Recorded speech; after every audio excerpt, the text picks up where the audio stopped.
Welcome, everyone. This is the Transform Your Birth podcast, and I'm really fortunate to be introducing you today to the beautiful Alex, who's had two little boys, and they're a couple of years apart, these two boys. And I love hearing stories from women who've had multiple births because it helps us to understand that no birth is ever in vain, and each time you have a baby, that's an opportunity, or it's inviting you to really learn and grow and make decisions that are more aligned with who you are and what's important to you. So I'm going to introduce Alex, and welcome to our podcast, Alex. Hi, Tracy. Thanks for having me. Yeah. Now, Alex did the Transform Your Birth course with her first son, and she's since had another one as well. Can you tell us a little bit about your first birth, Alex? That'd be great to hear. I had a fabulous first birth. I loved every minute of it. Even though there was maybe a bit of damage at the end, I still felt so positive about the whole experience. So I had a healthy pregnancy with Charlie. There was no issues. I did the Transform Your Birth course, and I felt just so empowered and excited to give birth. I didn't feel nervous. I wasn't worried. I just was ready to do it. So, Alex, before you go on, could you tell us how were you feeling before you did the program? Like, what were some of your thoughts and feelings about birth prior to doing that preparation? I wasn't worried, but you know, everyone says it's going to be so painful. It's the hardest thing you'd ever done. So there was sort of that little bit of concern in the back of my mind. But as soon as someone told me quite early on how good the Transform Your Birth course is, so I was pretty set on getting that done, doing that course. And that I'm already a fairly positive person, so that just really helped me, you know, be in that right frame of mind for when the birth will come. What sort of changes that you noticed inside of you? Like, what was it about the process of preparation that helped you to really shift into a much more confident space? I felt empowered. When I did the course, I just really felt that I could do this. My body was made for this. There was nothing to be worried about. Like, it just really made me feel like I could do it. It really empowered me and got me in that really good frame of mind to not be worried about it, and to know that if I was worried about it, that can sometimes slow down births and things like that. So I knew how important it was to be in that positive frame of mind. Yeah, right. And what was was it learning about how the process of birth that helped you to feel differently? What shifted your mindset? Can you recall? It wasn't the process of birth. It was more just some of those. I remember you saying things like our body is made to give birth, and our body will open up to whatever size our baby is, and I think just that reassurance that like this is what our bodies are built for, and we can do it. And women have been birthing for thousands of years without medical intervention and things like that. I just that really positive. The how positive you are about it, about how we can do it, how it's done every day, that just really made me feel like, you know, I can do it. It's not hard. Like, all these negative views just make things harder for women, and they don't need to be like that. Like, if the frame of mind, knowing that if I had the right frame of mind, how much more that would make, you know, my birth wonderful. So it just really helped me to know that. I think we overlook the role of the mind in medicine so dramatically, and yet it is such a superpower that when we learn to harness and direct it in towards what it is that we want, rather than focusing on what we don't want, which is often the fears that we walk into our labour rooms with, can really, really shift. And also, I think what you're describing there, because empowerment's a wonderful goal to have, to feel like you can do it, but you can't just have someone like me say, oh, you know, you can do this, women have done it forever. You've kind of got to understand the system of what is actually going on in the body, not just the uterus, but the nervous system. And the understanding that birth is actually wired into our autonomic nervous system. So we don't have to do birth, we just need to allow it to happen. Yeah, I remember that trust your body. Your body knows what to do. Let your body do its job. Yeah. Those sorts of things. I had the little birth affirmations up in my shower, like Did trust my you? body, like those things, which helped me. Yeah, Just, nice. yeah. Cool. Okay. Well, tell us. So that's your preparation. Tell us about the birth of Charlie. So I was 40 weeks pregnant and 3 days, and I was having like probably 24 hours of very mild contractions, just like period pain on and off, but pretty consistent. So we sort of knew that it would be coming soon. And after 24 hours, we went to the hospital to get them to check in, and they said everything's fine. Just go to sleep. You'll probably wake up in labor, and so that was fine. They gave me some painkillers and some sleeping medication, but I didn't take it. I didn't need it, and it was just honestly very mild at that stage. So I went to bed at 10 p.m. and then at 2 a.m. I woke up and I was having proper contractions, proper regular contractions. And so we just knew from then, how important it was to move around and drink water. I slowly made my way through a banana thinking I needed to fuel my body. I remember my partner making himself a coffee which just stunk, and I couldn't handle the smell of the coffee. But anyway, I do warn the dads not to smell. The woman in labour's sense of smell is so sensitive. Yeah, very irritating. I was able to sleep or at least rest between the contractions. I was really aware of the fact that I should try and rest in between the contractions, and so I would have my head on the pillow. I don't know whether I actually got to sleep or how long the timing was. I think it was probably started at 10 minutes, but I can't really remember. But I was able to rest. And so this is 2 a.m. And then by about 5 a.m., we were trying things like heat packs and moving around, but it was just getting more and more intense. And by about 5 a.m., I started to feel a bit of a pressure down low. And I was saying to my husband, I think we should call Felicity, who was our midwife. And he's like a very polite man. He doesn't like waking anyone up. And I think we all just assumed that I'd be in labor for a really long time, because they say, women's first labors can be long. Well, not really, but anyway. So then he's like, oh, we'll just wait a bit longer. And then I'm like feeling pressure down low, and I'm like, I think you need to call Felicity. So he calls Felicity, and she says, okay, that's fine. I'll come over and check you within the next hour. She only lives like a suburb away. So after that point, I was pretty calm up until that point, but I felt a lot of relief or comfort knowing that Felicity was on her way over to check how I was going. So this is at 5 a.m. So then Felicity doesn't arrive until 6:30. And then I get onto the bed and she checks me out and she says, oh my God, you're fully dilated.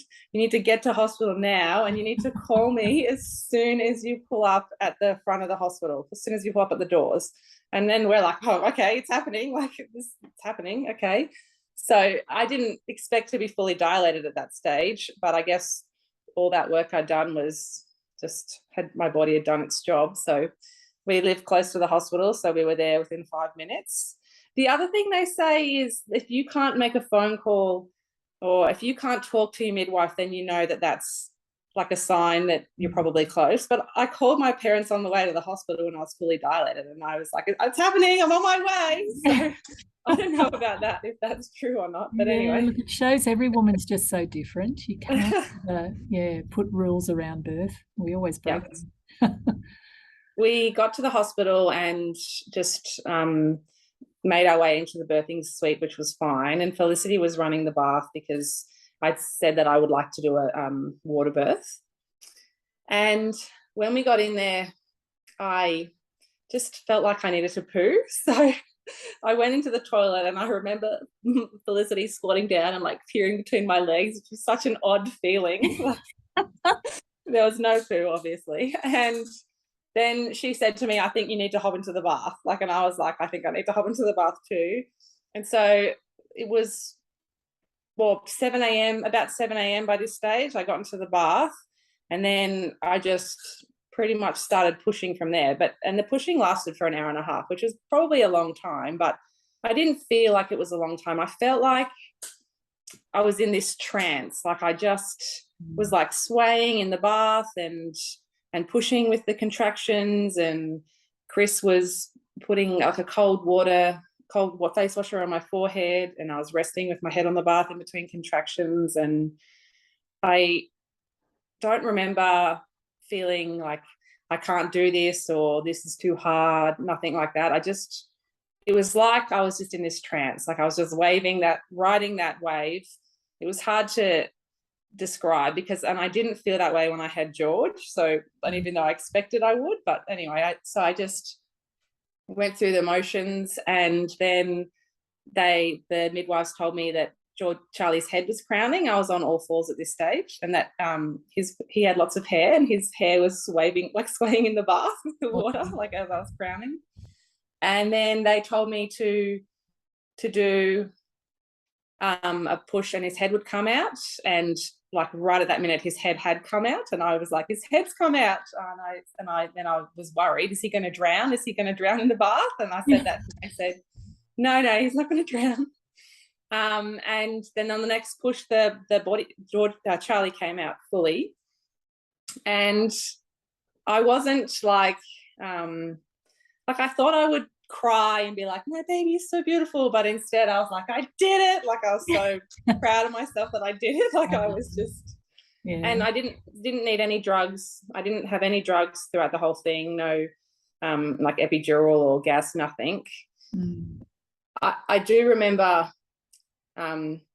like grunting and having a bit of a squeal at the end of my grunt and saying to the midwives, am I too noisy, or am I too noisy for the rest of the women probably giving birth? And I do remember like a bit of a burning feeling down in my vagina, I guess, when I was pushing. But other than that, it was just amazing. He came out and there he was, and I got straight out of the bath, and my placenta came out naturally 8 minutes later. And then I had an hour of skin-to-skin time with him, and then they checked me out and realised that I'd done pretty bad tearing. I had 3rd degree level C tearing, which is like front to back. And so how was your sensations around that? Were you aware that you'd had that much tearing at the time? No, that's an interesting thing, isn't it? I like to reassure people. Tearing is a big thing to get your head around, the idea that part of a woman's body, which is so sacred, could tear. But actually at the time, it's the last thing you often think of, and you tend not to feel it initially. Not at all. And I mean, my birth with George, I had no damage, and it was harder than my birth with Charlie, but all the damage was done with Charlie. So And how was your recovery with that? It was long. It was long and like hard. Like I had to sit on a donut for a long time, and then I had problems afterwards with all those muscles working properly. But the physios at the Canberra hospital were amazing in getting that back to normal. And I didn't. It was bad, but I was on top of it with the midwives and the physiotherapists, and after George, recovery was great. And I didn't realize how different recovery could be from the damage from Charlie until I had George. But I didn't feel negative at all. I mean, I still was just in this newborn baby bliss where I was so happy to have this new baby. It was bad when I look back after having George, but I didn't feel it was bad at the time. It wasn't insurmountable, Alex, and that's the thing. It is unfortunate when women have that type of damage, but at the same time, the body is incredibly good at healing, and we have great support both surgically, thank goodness, as opposed to some other countries where they haven't had that level of support. And we also have incredible support with our women's health physios, who can help us to reclaim back that part of the body. One of the good things that can happen as a result of that is you have a greater respect for the pelvic health that sometimes we as women, as we age, kind of forget about. Definitely. Yeah. Whereas when you've had damage, you kind of go, no, I'm not taking this for granted, because Yeah, it sort of gives you a greater focus and desire towards recovery. So that's wonderful. Now, I'm really curious about this trance state that you went into. Have you got any recollection of what you were doing with your mind during your birth and what might have allowed you to go into that deep trance-like state? Because that's what I call the path of least resistance, where women really surrender to what's going on. They see the benefit of it. There's no fear, there's no resistance, and there's much less tension in the body because we're not working against the birth. We're actually surrendering to the birth. Are you aware of what might have supported you to go into that state? I did listen to some of those audio tracks that you talked about, them getting to the subconscious. I did, in the lead up to the birth, I used to love having baths and playing those audio tracks whilst I was in the bath and practice my breathing. But I didn't, when I was in that trance, when I was in the labor, I wasn't thinking I need to breathe a certain way or like through your nose, out through your mouth. I wasn't thinking that. We had like low lights and we had music on, but I don't remember the music at all. I just, maybe it was that preparation that I did with you and with the audio tracks that just helped me get into it, because I don't remember, my body wasn't like, I need to breathe this way or I need to think about this. I think maybe, I feel like it was in my subconscious. Like you talked about doing all that work in the lead up and how it gets into your subconscious. I feel like that's what happened to me. Like it was just there ready to go. I didn't have to think about what I needed to do because it was already, The first time I learnt about the role of the subconscious in birth was a real revelation to me, because I realised, it's not just about giving people tools and practices and things like that. This is what can actually change the way a woman labours. So when you do some preparation around getting some good quality information, not people's opinions, by the way, not life according to Tracy or anything like that, but good quality information that's about the body, how it works, how to get the most out of it. And by the way, the mind influences it. And to harness that, we go from thinking differently, and then we do the practices. And when you start to do the practices, it not only goes from a conscious process, but to a subconscious process. And it's the subconscious part of the mind that actually dictates the birth process. So if we've got, and in our subconscious is where our programs of beliefs and perceptions are. And so if we've got perceptions around birth that it's awful and we take on all that we watch on TV and how out of control women are and yelling chaos and all of that stuff, and we start to really reprogram the way we think about birth, and then we do those practices over and over again, repetition, repetition, repetition. That's what the mind is wired to do, is to respond to repetition.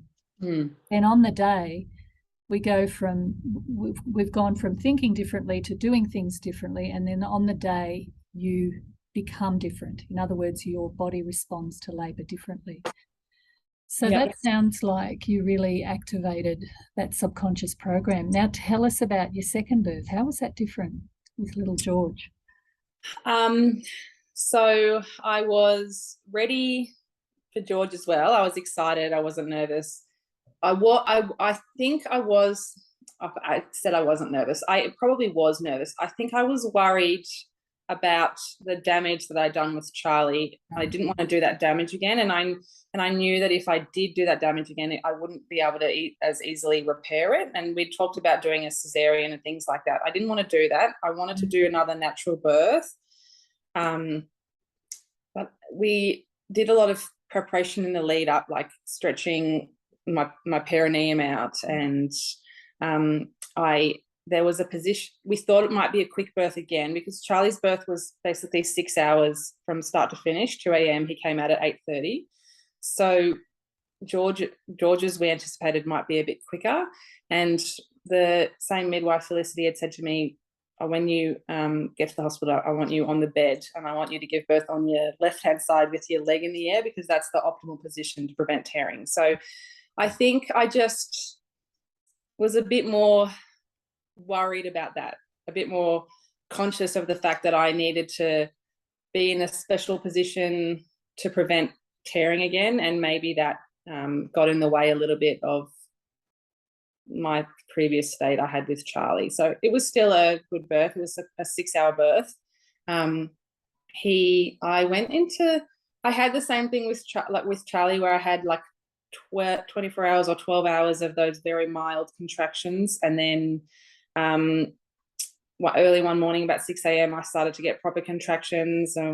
We knew how important it was to get the body moving, to get the labour progressing. Chris and I went for a walk down to the Oval just nearby, and on the Oval I was like, I think we better get back to the house because I could feel it getting stronger and more regular. And we went to the hospital pretty quickly after that. My midwife wanted me there soon because she thought I might have another quick labour. And I guess the difference was it was daytime. And I remember it being really bright in the birthing centre, the birthing suites. And the other thing Felicity wanted was my pants off straight away so that we weren't having to worry about that if George started to come in quickly, because we needed to be in certain positions and things for him to come out the right way. So I guess that there was just a few things that I was thinking about, or a bit worried about, that prevented me from being in that, just trusting my body, letting it happening sort of a state. And I don't think you can underestimate, Alex, the impact of bright lights, activity in a very different environment.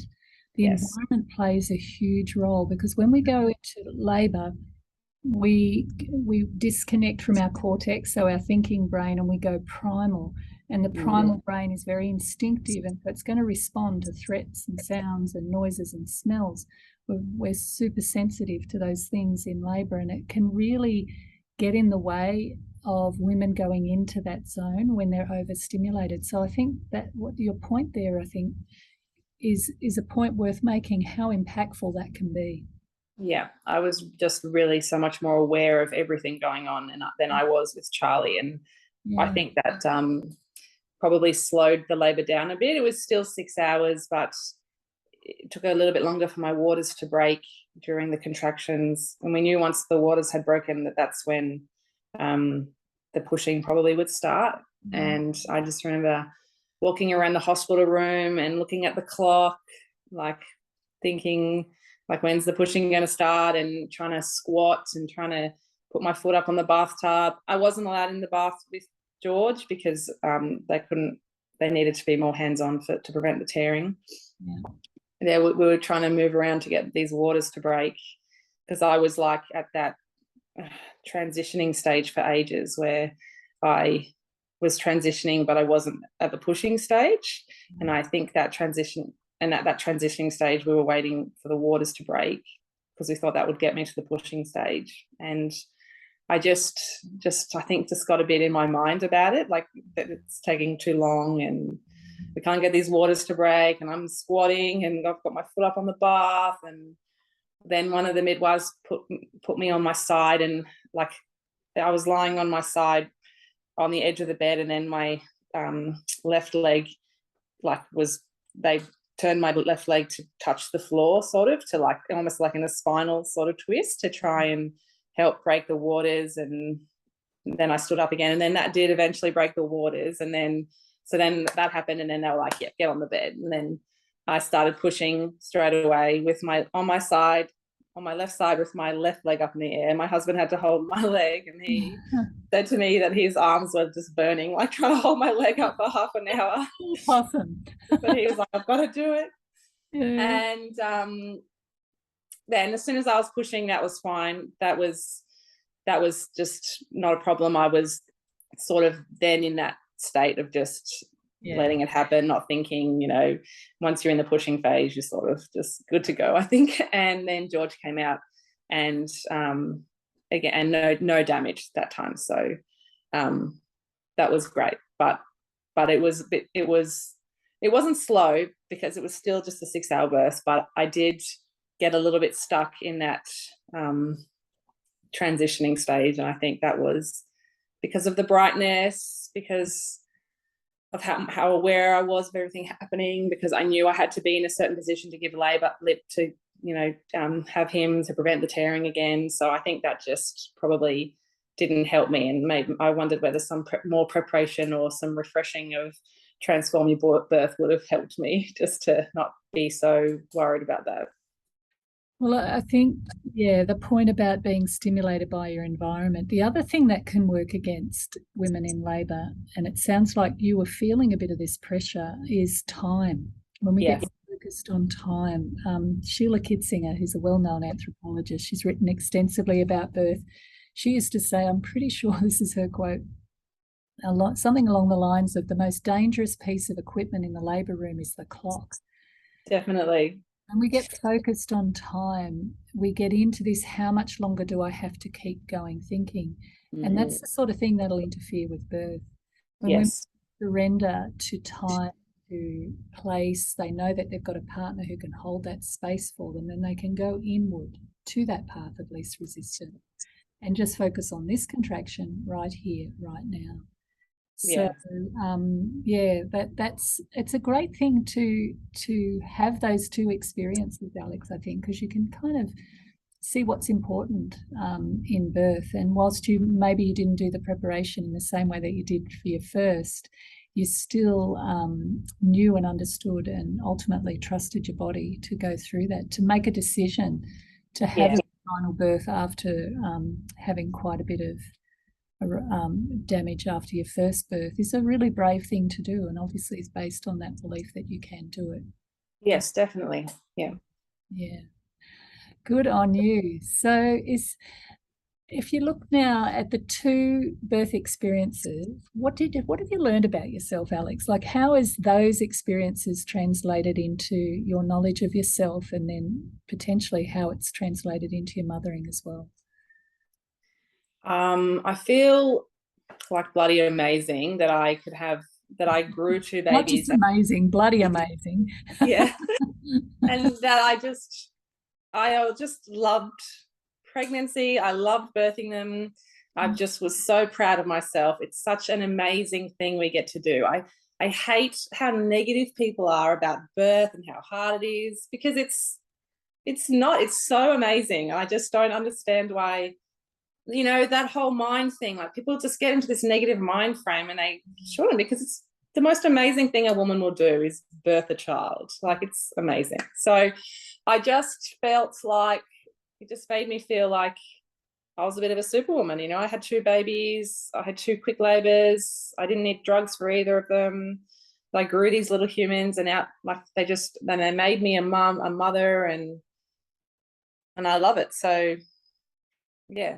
How do you think that it's such a great discovery that you made about yourself and your capability, and that you can do this, and how has that influenced your mothering, particularly in the early days and weeks when babies just land? Like, how do you think that helped you when you were learning about your babies? That empowerment carried over to having newborns as well. I feel like I've had a pretty easy run with both the kids, with knowing how to parent them, with breastfeeding. I felt like I was ready for it. My body was prepared to grow a baby, it was prepared to birth a baby, and then it was ready to mother a baby. I never felt like I couldn't do it. I knew I could do it. I trusted myself and my body, my breastfeeding, things like that. I think it just all ties in together, knowing that you can have a baby, birth a baby, look after a baby. That's what Mother Nature wants us to feel and discover. And I often say there's an intelligence to the process. When you look at pregnancy and the changes that happen in pregnancy, and you look at the process of, going through a birth process, which is very intense, very physical, very emotional, very spiritual too,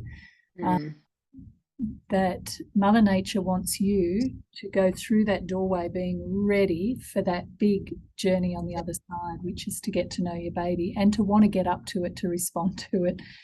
So there's an upgrade that happens through this process. And it's beautiful when women can disconnect from that social narrative that we've got around a very fear-based culture of birth and really start to awaken their innate capacities that they have, which is going to serve them very well in mothering. So I'm really glad you had that experience.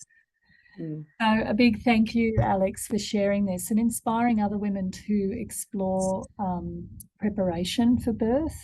My course, but there are some fantastic courses out there which really not just focus on the what can happen, but focus on the how we can deal with it. That's the big difference between, say, private classes a lot of the time that focus on the mind, and hospital classes which tend to focus on the we need you to know this to use our service, and they go through the what can happen, but not enough of how to deal with it. Yeah. So, after I had Charlie, I had surgery to repair that damage. Yeah. And so I had to leave him for 2 hours, but I was still very positive about it. I wasn't worried about leaving him. I was just still very proud of myself for having that birth, and the surgery was fine. You know, he was out, so I was happy to have the surgery and have the drugs then, like to help with the pain of stitching me up. But yeah, it was dealing with all that. All that preparation I did just helped me with the whole process. And a lot of women talk about how traumatic it was that they had to leave their babies, or you know, they didn't get to have the first 6 hours with them or whatever because they had to go to surgery. I didn't feel like that at all. It was all very positive. Happy for you. Yeah.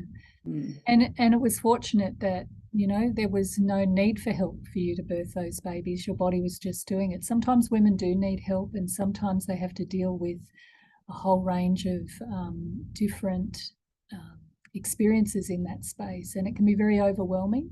Yes. To the whole nervous system of that woman.